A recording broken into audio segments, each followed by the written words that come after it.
Welcome to our channel எஸ்டிட்காரங்க சமையல். இன்றைக்கி சிறுபயறு வச்சு ஒரு டேஸ்டான ஒரு மார்னிங் பிரேக்ஃபாஸ்ட்டுக்கு யூஸ் பண்ணக்கூடிய ஒரு குழம்பு எப்படி பண்ணலான்னு பார்க்கலாமா? அதுக்கு நான் இன்றைக்கி ஒரு 100லேருந்து 150 கிராம் அளவுக்கு சிறுபயறு நைட்டே எடுத்து ஊற வச்சாச்சு. நல்லா ஊறியிருக்கு. அதை நல்லா க்ளீன் பண்ணிவிட்டு நம்ம குக்கரில் இதை சேர்த்துக்க போகிறோம்.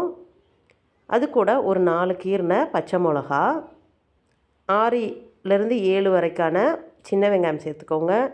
கொஞ்சமாக உப்பு சேர்த்து தேவையான அளவு தண்ணி ஊற்றி நம்ம இப்போ இதை விசில் விட்டு எடுத்துக்க போகிறோம்.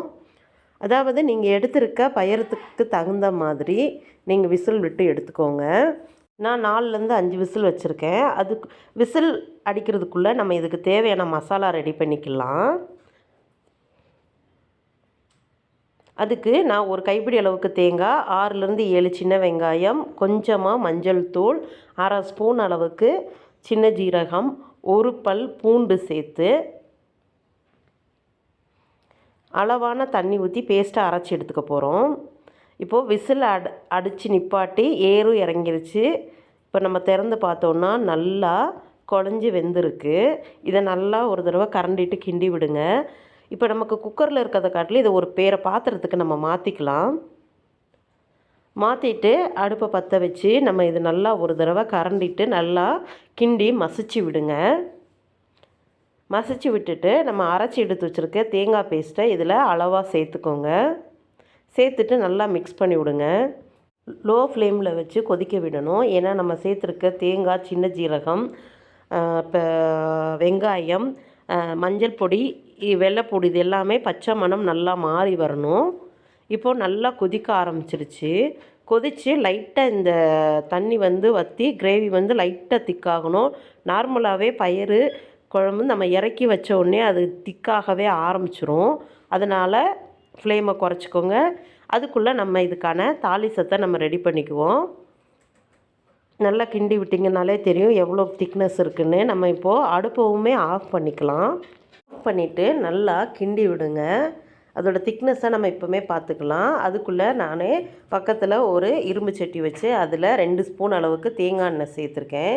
தேங்காய் எண்ணெய் நல்லா ஹீட் ஆனதும் கொஞ்சமாக கடுகு நல்லா பொரிஞ்சு வந்ததும் அளவான சின்ன வெங்காயம் சேர்த்து நல்லா பொரிய விடுங்க. சின்ன வெங்காயத்தோட கலர் அதாவது 50% மேலே வந்ததுக்கு அப்புறம் தான் நம்ம கறிவேப்பிலையும் வரமிளகாவையும் இதில் நம்ம சேர்க்கணும்.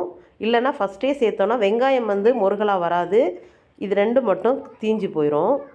இப்போ சேர்த்து வெங்காயமும் நல்லா கலர் சேஞ்ச் ஆகணும். கறிவேப்பிலை நம்ம சேர்த்துருக்க வரமிளகாவும் நல்லா கலர் சேஞ்ச் ஆகி அது நல்லா கலர் சேஞ்ச் ஆகி நல்லா மொறுன்னு வரணும். ஏன் நம்ம இந்த ஸ்டேஜில் நம்ம நல்லா தாளிசத்தை ரெடி பண்ணுறோன்னா, நம்ம ஆல்ரெடி நம்ம வச்சுருக்க குழம்புல ஏதாவது மசாலாவோட பச்சை மணம் இருந்துச்சுன்னா இந்த மாதிரி ப்ரிப்பேர் பண்ணி நீங்கள் அதில் தாளிசம் பண்ணிங்கன்னா அந்த எக்ஸஸாக இருக்கிற அந்த பச்சை மணம் கூட தெரியாது, நல்லாயிருக்கும். இந்த தாளிசத்தோட மணம் நமக்கு நல்லா ஃப்ளேவரை நல்லா நமக்கு எடுத்து காட்டும். ரெடி ஆயிடுச்சு. நான் அடுப்பை ஆஃப் பண்ணிட்டேன். இதுக்கு மேலே வச்சோன்னா வெங்காயம் தீஞ்சு போயிடும். தீஞ்சு போனதையும் நம்ம அதில் சேர்க்கக்கூடாது. சேர்த்து இதை நல்லா மிக்ஸ் பண்ணி விட்டுக்குவோம். நல்லா கிண்டி விட்டாச்சு. கிண்டி விட்டுட்டு நம்ம இப்போது இதை ஒரு 5 நிமிஷத்துக்கு மூடி போட்டு வைக்கணும். மூடி போட்டு வச்சோன்னா அதோட மனம் இன்னமும் நல்லாயிருக்கும். கிரேவி ரெடி ஆயிடுச்சு. மூடி போட்டு வச்சுட்டு 5 நிமிஷத்துக்கு அப்புறம் எடுத்து நம்ம பார்க்கலாம். நம்மளோட சேனலை நீங்கள் ஃபஸ்ட் டைம் தான் பார்க்குறீங்கன்னா மறக்காமல் சப்ஸ்கிரைப் பண்ணிக்கோங்க. பக்கத்தில் இருக்க பெல் ஐக்கானையும் கிளிக் பண்ணிக்கோங்க. அப்போ தான் நான் போடக்கூடிய வீடியோ உங்களுக்கு அப்பப்போ நோட்டிஃபிகேஷனில் வரும்.